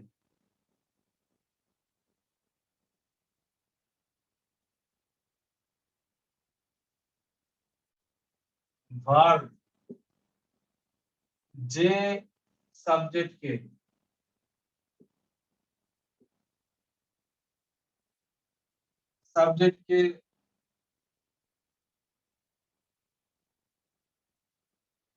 রেফার করে, বাংলায় একটা উল্লেখ করে, ঠিক তার number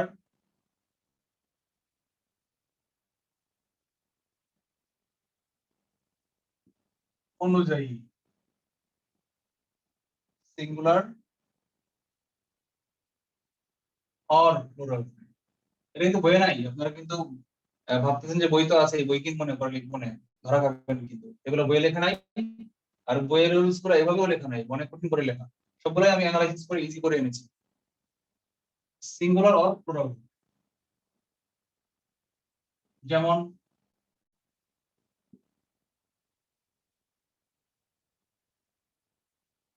the father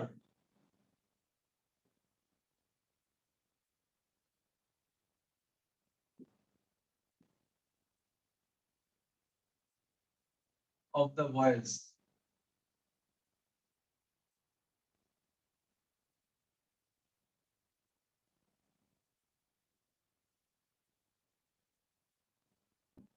is are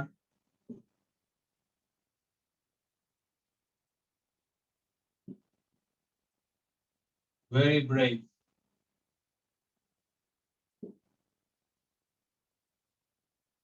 খুব সাহসী, ছেলেগুলোর বাবা অনেক সাহসী, এই ছেলেগুলোর বাবা অনেক সাহসী। কি হবে? ইজ হবে না আর হবে? হবে। বুঝিনি। ইজ। রাহেন বলেছে ইজ, জাহি ভাই কি বলে? ইজ বলেছি স্যার। কেউ কেউ কি ভাবছি আর হবে? আজকের ক্লাসের আগে কেউ কি ভাবতাম আর হবে?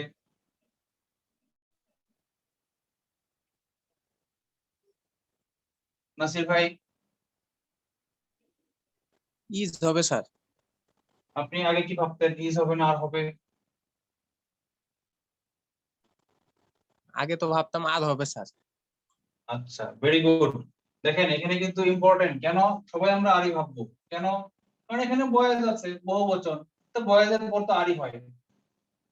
কিন্তু এইখানে যে ব্রেভ, ভেরি ব্রেভ, এটা কাকে রেফার করছে? এই ভেরি ব্রেভ সাহসী কে? ছেলেরা সাহসী নাকি ছেলেদের বাবা সাহসী?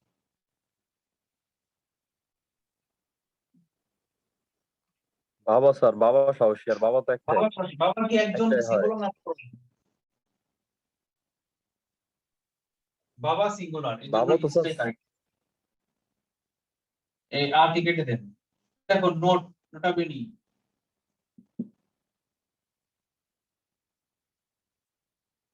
দেখেন এখানে, এখানে স্ট্রং হচ্ছে বাবা, যিনি সিঙ্গুলার,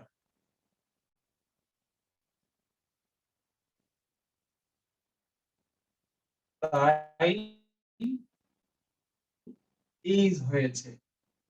ভাই এখানে হচ্ছে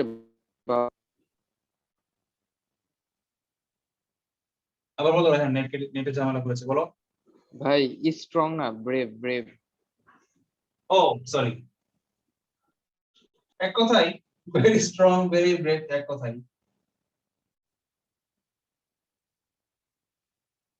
ভাই আমরা সেই রুলসে বিশ্বাসী, বাদ যাবে না একটি শিশু। আচ্ছা, ওকে, নো প্রবলেম।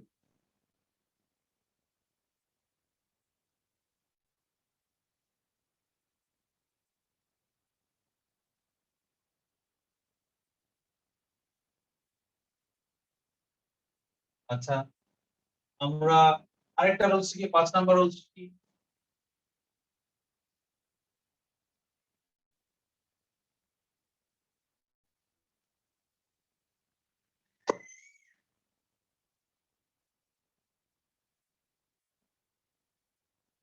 neither either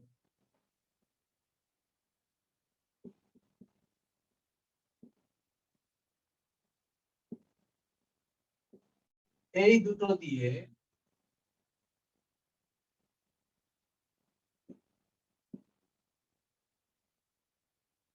গঠিত বাক্যের ভার্ব কি হবে সিঙ্গুলার না প্লুরাল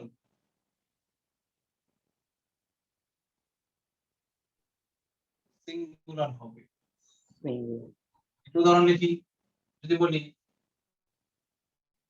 এই দুইটি ছেলের একজনও বুদ্ধিমান না চালাক না ইংলিশটা কি হবে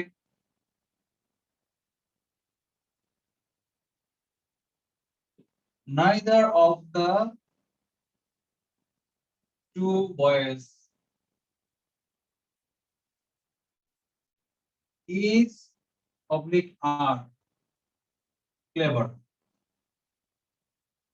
কোনটা কারেক্ট হবে ইজ নাকি আর স্যার ইজ is রাইট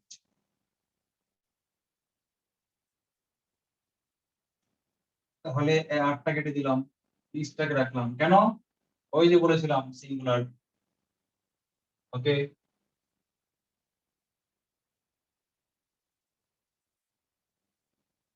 দেখি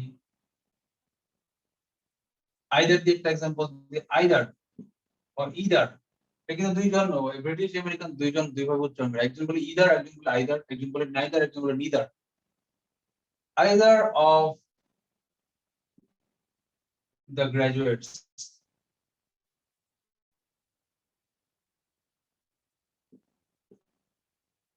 has interest on Bangladesh Civil Service has হবে নাকি have হবে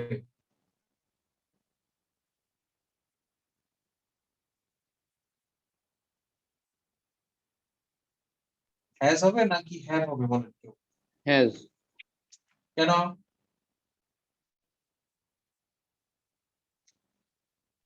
হ্যাজ হচ্ছে স্যার সিঙ্গুলার এই জন্য প্রত্যেকের মানে হ্যাঁ এই রুলসই বলে দেওয়া আছে এই রুলসই আমরা বলেছি যে এটা সিঙ্গুলার হবে এখন আমি যদি হ্যাভটাকে কেটে দিলাম হ্যাজটাকে রাখলাম এখন আমি যদি এই না এটা কেন এটা হচ্ছে ইচ এর মতো নাইদার ইদার দিয়া কি করছি জানেন দুইজনকে আলাদা আলাদা করে বুঝাইছে দুইজনের মধ্যে আলাদা আলাদা করে প্রত্যেকের কি আছে ইন্টারেস্ট বিশেষ আগ্রহ আছে আবার এখানে কি বলেছে দুইজনের মধ্যে আলাদা আলাদা করে একজনেরও কি নাই বুদ্ধি নাই ক্লেভার না কিন্তু আমি যদি এই দুইজনকে আলাদা আলাদা না করে দুইজনকে কালেকটিভলি বোঝাই তাহলে কিন্তু আবার তারা প্লুরাল হয়ে যাবে দুইজনকে কালেকটিভলি আমরা কি দিয়ে বোঝাই কেউ একজন বলতে পারেন অল দিয়ে sir all all of all the তো গ্রাজুয়েটস হ্যাঁ হ্যাঁ হ্যাঁ ঠিক আছে অল দিয়ে তো আমরা দুইজনকে বোঝাই না একাধিক ঠিক আছে কাছাকাছি চলে আসছেন and অল দিয়ে আমরা এন্ড না এন্ড তো ব্যবহার করেই ফেলছি আমরা দুইজনকে একত্রে কি বোঝাই উভয় উভয় ইংরেজি কি both both right both of the boys are কি এখানে কি হবে না হবে 6 নাম্বার are রাইট both থাকলে আর both থাকলে কি আর কেন আর ব্র্যাকেটে লেখেন প্লুরাল না সরি আর লিখবো না both থাকলে ভার্ব প্লুরাল হবে ভেবেছিলাম এক ক্লাসে সাবজেক্ট ফর এগ্রিমেন্ট শেষ করবো কিন্তু পারলাম না যেমন both of the boys are is clever কি হবে আর ইসটাকে কেটে দেন লাল কালি ওকে Yep.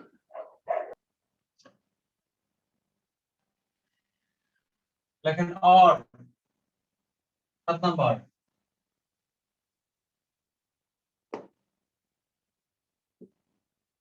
অর নর দিয়ে গঠিত বাক্যে ভার্ব কি হয় সিঙ্গুলার। যেমন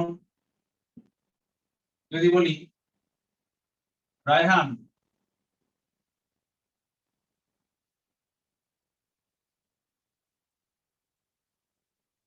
or his father,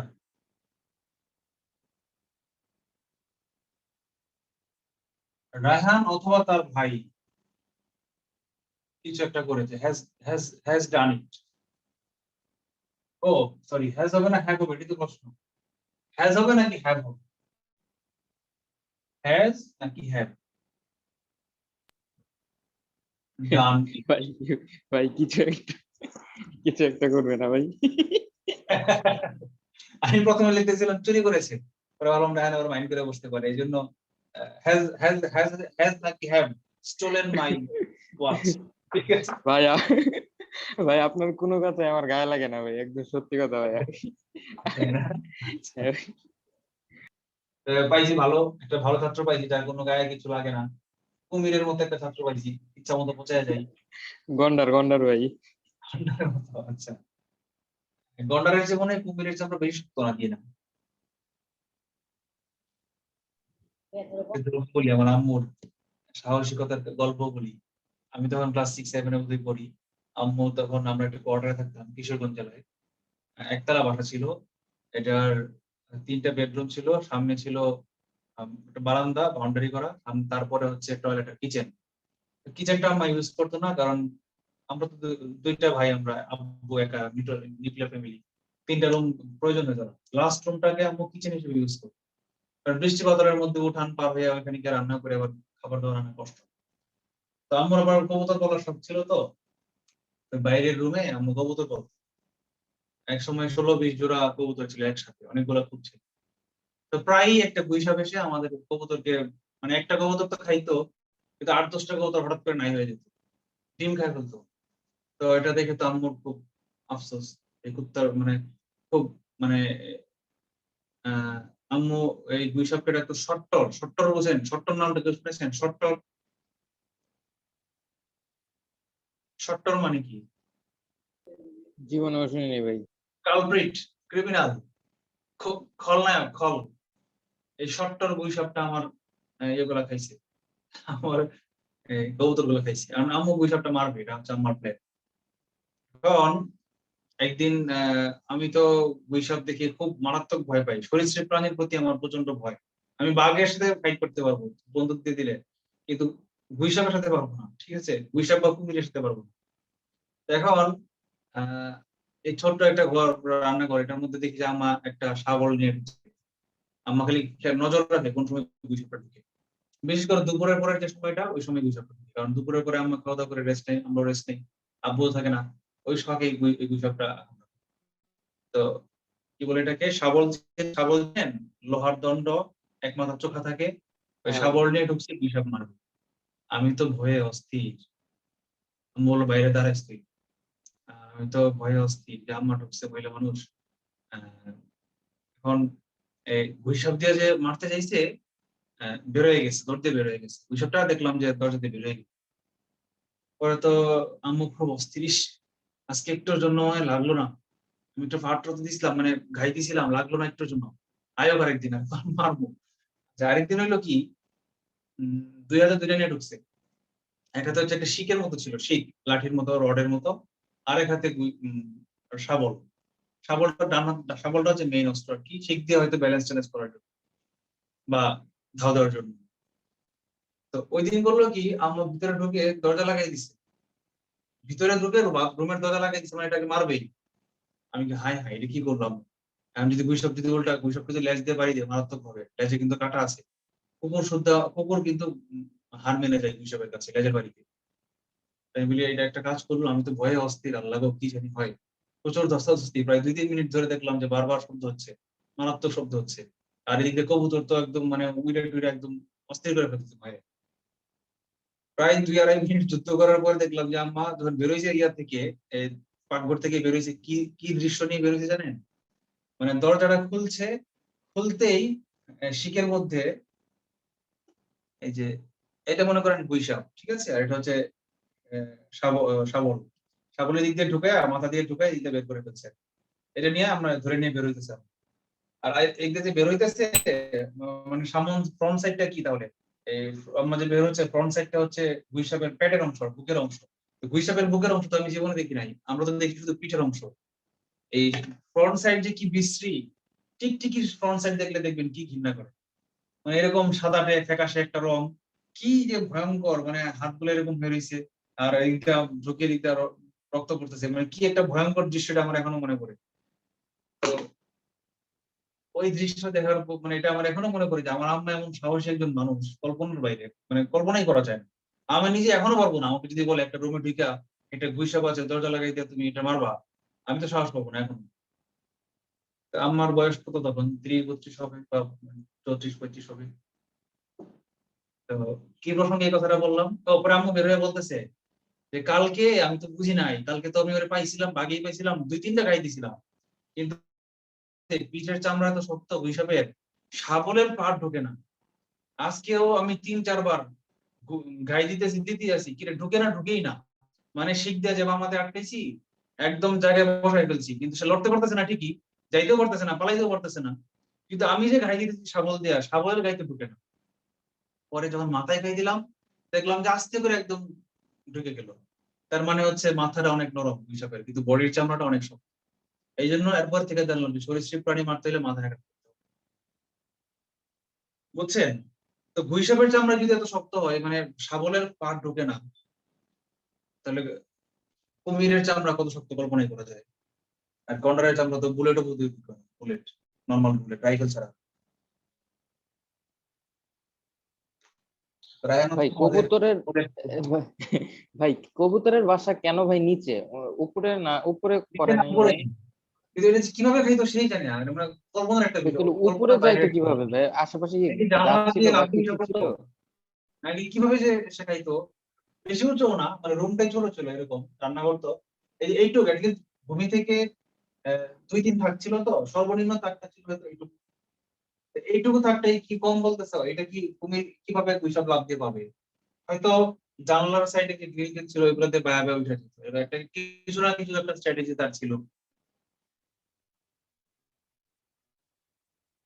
R maximum দিন সে গুইসাপ হয়তো মুরগি পাইতো না, কবুতর ধরতে পারতো না, কিন্তু সে ধাপড়া সবগুলো কবুতরকে উড়াই দিত, মানে ভয় দেখাই দিত। একবার তো এক বিড়াল ঢুকছিল, বিড়াল তো লাফ দিয়ে উঠে যায় রাত্রেবেলা, অনেক রাতে একটা উইকেট দিয়ে। পরে তো আমার সেই কি মন খারাপ, আমার মন খারাপ দেখে আমার যে কান্না পাইতেছিল যে বিড়ালটা কবুতর ধাপায়া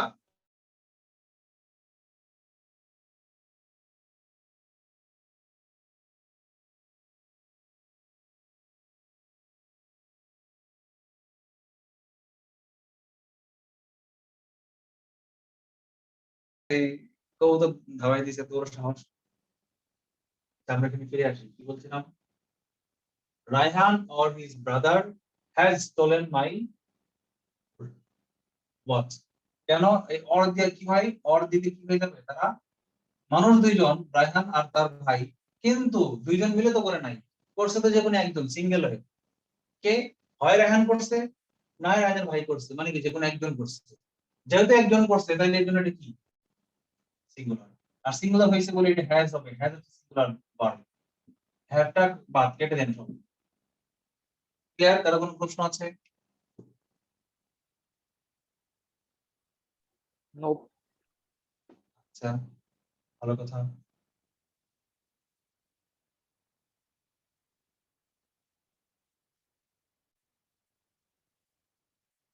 আচ্ছা, আইদারকে দিলাম একটা, আইদার মেয়েদের দিয়ে দিলাম, অর নর, নর দিয়ে একটা করি।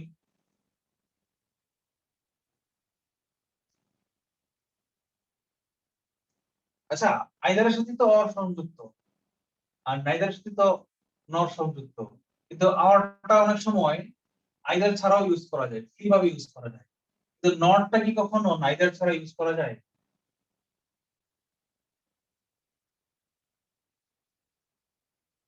আমি এমন দেখিনি কখনো। নর রায়হান অর না, হয়ই তো না। নাইদার ছাড়া নর সিঙ্গেল ভাবে কখনো বসতে পারে না। তাহলে নরের উদাহরণটা আমরা বাদ দিলাম, আমরা শুধু অর দিয়েই লিখলাম, নটটা পরে কেটে দেন। শুধু অর দিয়ে যখন থাকবে তখন তারা সিঙ্গেল হবে। আচ্ছা, আমরা পরের রুলসে আগাই।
আচ্ছা, যদি আমরা আগের রুলসে ফিরে যাই, যদি বলি Raihan and his friends are very cute নাকি is very cute হবে?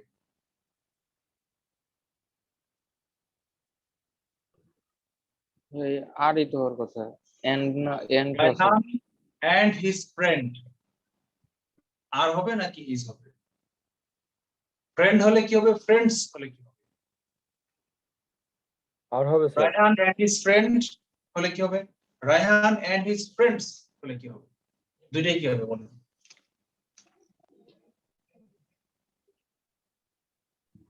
ভাই আর আর সবাই একমত?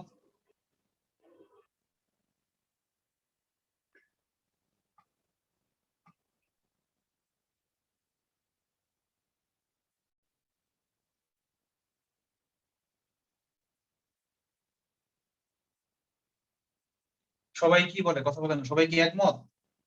ভাই মৌনতা সম্মতির লক্ষণ। না, বুঝতে হবে তো, রায়হান and his friend হলে কি সিঙ্গুলার হবে, and his friends হলে কি সিঙ্গুলার হবে কিনা? ভাইয়া, এখানে প্লুরাল হবে না? Raihan and his friend. হ্যাঁ, প্লুরাল হবে, দুইজন তো আলাদা ব্যক্তি, তাহলে প্লুরাল হবে, আর ভেরি কিউট হবে। Raihan and his friend are very cute.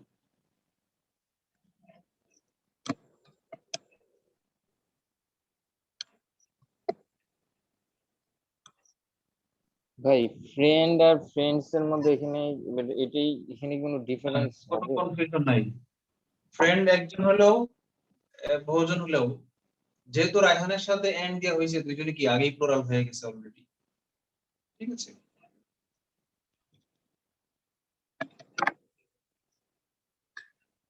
আমরা যে মাঝে মাঝে কিছু সেন্টেন্স দেখি না, ব্রেড এন্ড বাটার, এখানে ইজ এন্ড আর, এটা নিয়ে আমি একটু কনফিউজ থাকি।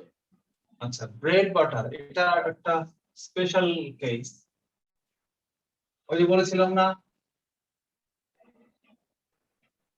যে DC and magistrate is a good, is very sincere, মানে কি ডিসি আর ম্যাজিস্ট্রেট দুইজন মিলে কি একজন ছিল, এই জন্য সিঙ্গুলার হয়েছে। কিন্তু আবার যখন দুইটা মিলে যখন কাপল হয়ে যখন একটা কম্বিনেশন, এটা স্পেশাল রুল, দেখেন স্পেশাল রুল 8 নম্বর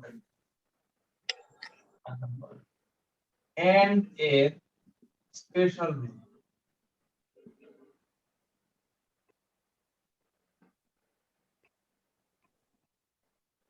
যখন এন্ড দিয়ে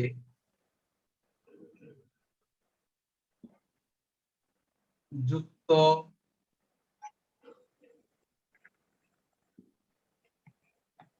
দুটি সাবজেক্টকে এন্ডে দুটি সাবজেক্ট একটি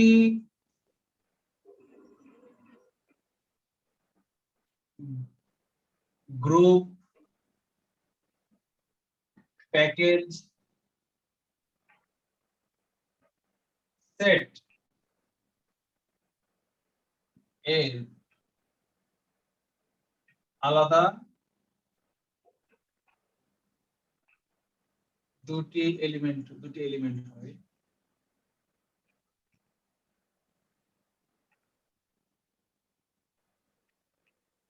তবে verb singular.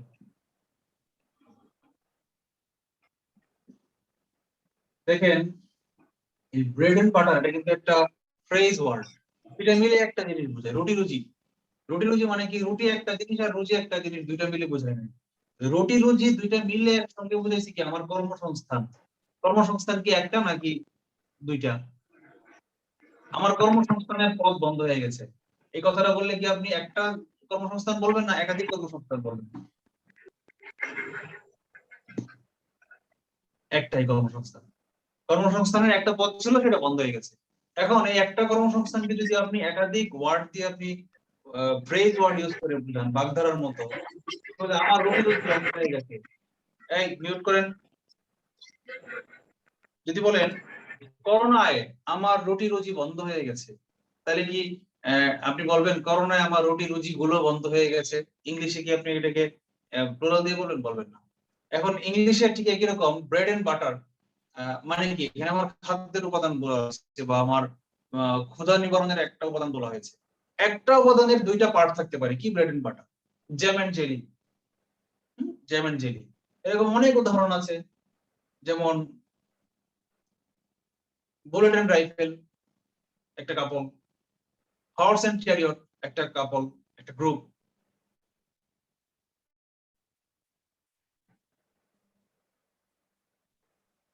Cock and bull story, story কিন্তু একটাই। ককের একটা স্টোরি আর বুলের একটা স্টোরি এরকম না, দুইটা আকাশ কুসুম গল্প। Cock and bull story, the cock and bull story was very funny. একটা হলো কেন, দুইটা হলো কেন? আপনি কি আনসারটা পেয়েছেন? এই কি বলে ব্রেড এন্ড বাটার আনসারটা কি আপনি পেয়েছেন?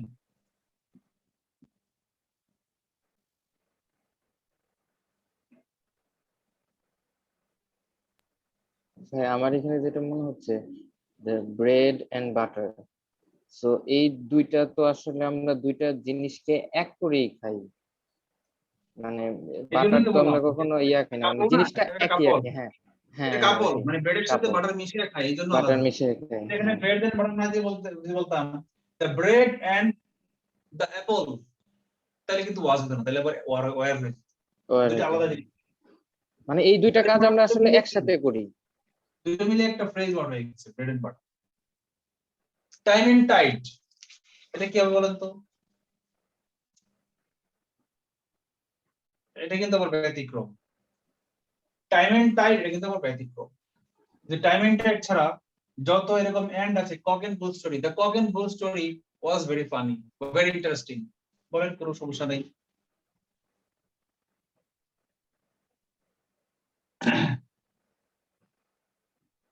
বুলেট দিয়ে বলেন the bullet and rifle, the bullet and rifle is a very ferocious weapon বলতে পারেন। Horse chariot, the horse and chariot is ready, কারণ হর্স আর চ্যারিয়ট, চ্যারিয়ট মানে তো বুঝেন ওই যে সেমন্তিয়া বোধে কোনো একটা ক্লাসে বলেছিলেন যে আগেকার দিনে রাজারা যেরকম ঘোড়ায় টানা পিছনে গাড়ি থাকতো, ওখানে উপরে ছাউনি দেওয়া থাকতো, ওখানে বসতো, এটাকে চ্যারিয়ট বলা হয়, ঘোড়ায় টানা গাড়ি। the horse and chariot is ready.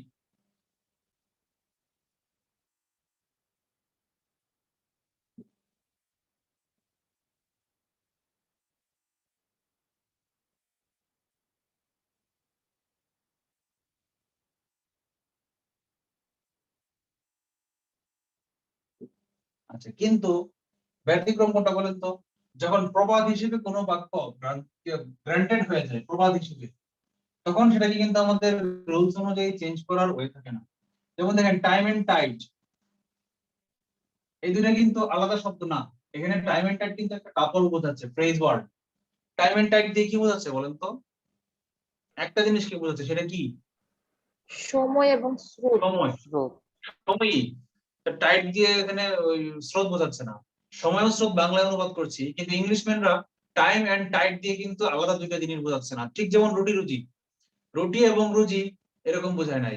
Bread এবং মাখন, মাখন এবং রুটি খুব মজা ছিল এটা বলে নাই তারা।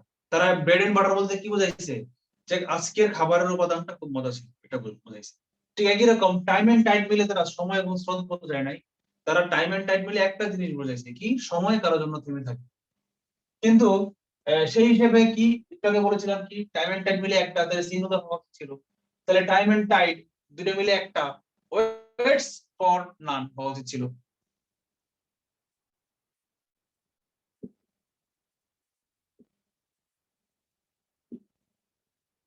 কিন্তু এটা যেহেতু প্রভাব হিসেবে এটাকে গ্র্যান্ড করা হয়ে গেছে, অ্যাকসেপ্ট করা হয়ে গেছে, সুতরাং এখানে আমাদের হাত দেওয়ার সুযোগ নাই। Time and tide wait for naan.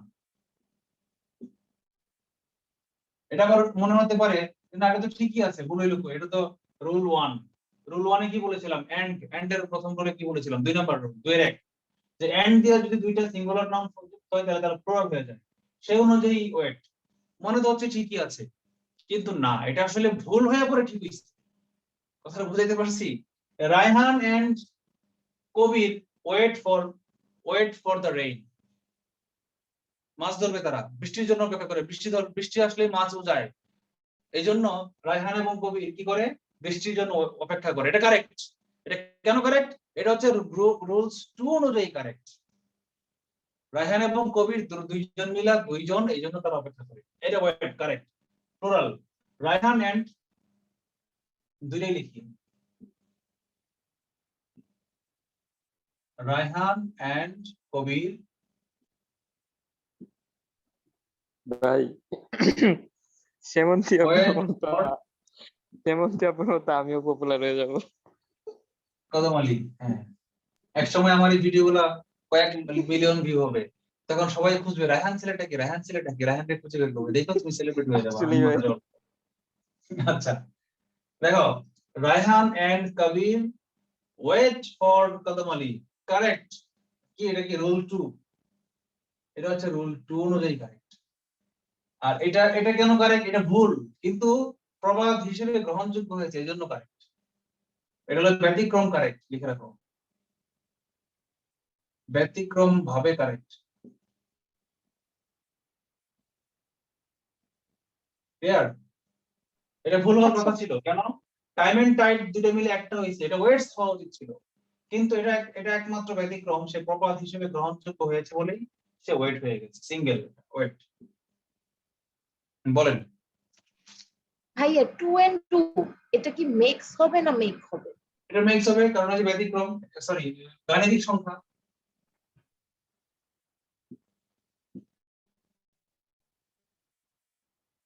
Singular. এই 2 and 2 মানে কি, ওই যে এই ব্রেড এন্ড বাটারের মতোই, bread and butter was singular হয়েছে, তাহলে 2 and 2 makes 4, গাণিতিক সংখ্যা দুটো মিলে কি একটা কাপড় বোঝাইছে। 2 and 2 দুই আর হয়, দুই দিয়ে কি একটা কাপড় বোঝাইছে, এক জোড়া জিনিস বোঝাইছে। গাণিতিক হিসাবে এন্ড দ্বারা যুক্ত হয়ে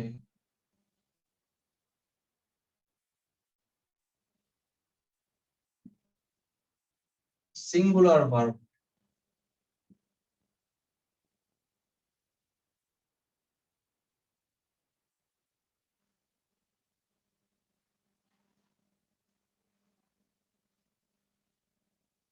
যেমন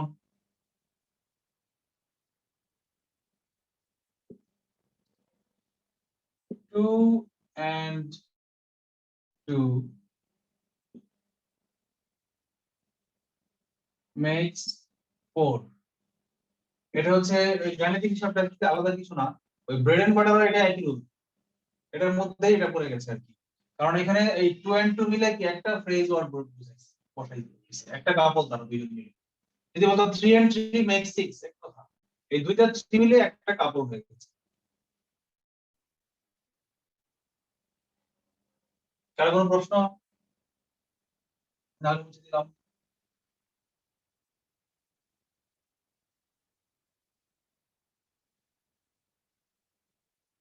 আচ্ছা, আরেকটু কন্টিনিউ করবো না থাকবে? অলরেডি 4 জন আছে মাত্র, আজকে বাদ দেই, 12টা বাজে অলরেডি। আমরা ওকে নেক্সট ভাই, নো ক্লাসে ইনশাআল্লাহ প্রবলেম। শেষ করে দিব। আমরা সবচেয়ে ইম্পর্টেন্ট যেগুলো, এগুলো কিন্তু আমরা অলরেডি কভার করে ফেলেছি। মানে কোশ্চেন যদি মডারেট হয় তাহলে এগুলোর মধ্যে থেকে আসে সাধারণত। যদি খুব বেশি কঠিন করে তাহলে আরো আপার লেভেলে যায়, কিন্তু আমরা সেটা বাদ দিব না। আমরা নেক্সট ক্লাসে আরেকটা ক্লাস দিব, যেহেতু আমাদের সময় আছে, আমাদের তাড়াহুড়োর কিছু নাই। আমরা আরেকটা ক্লাসে এই সাবজেক্ট ভার্ব এগ্রিমেন্টে আরো কিছু রুলস পড়বো, কেমন? হ্যাঁ ভাই, এগুলা তো খুব ইম্পর্টেন্ট, এগুলা সময় নিলেও সমস্যা নেই, এগুলা হ্যাঁ, আসে। রাইট ফর্ম ভার্ব আর সাবজেক্ট ভার্ব এগ্রিমেন্ট, এই এগুলা দুটাই কিন্তু দেখবেন যে ম্যাক্সিমাম বিসিএস পরীক্ষায় প্রতিটাতে 2টা 3টা থাকে। আর শুধুমাত্র তাও না, আমাদের রিটেনের জন্য এগুলা লাগবে। আমরা রিটেন যখন ফ্রি হ্যান্ড রাইটিং এ যাব, তখনও হ্যাঁ, এগুলো কাজে লাগবে। খুব কাজে লাগবে। ছোট ছোট ভুলগুলো আমরা গুরুত্ব দিয়ে স্কিপ করে যাবো, ভাবো এটা দেখবে না, এগুলো তো রাইটার দেখবে না।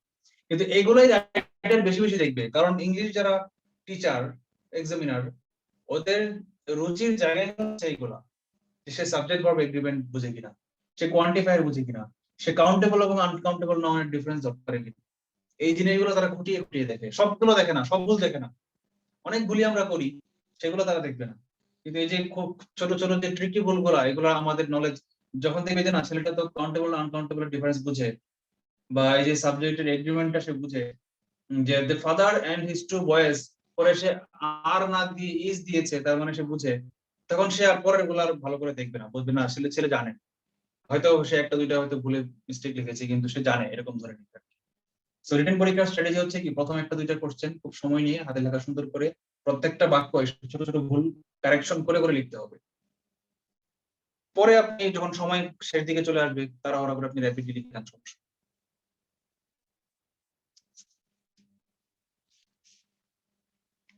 ঠিক আছে, ওকে ভাই, থ্যাংক ইউ ভাই। ওকে, আল্লাহ হাফেজ। আসসালামু আলাইকুম। আসসালামু আলাইকুম। ওয়ালাইকুম আসসালাম।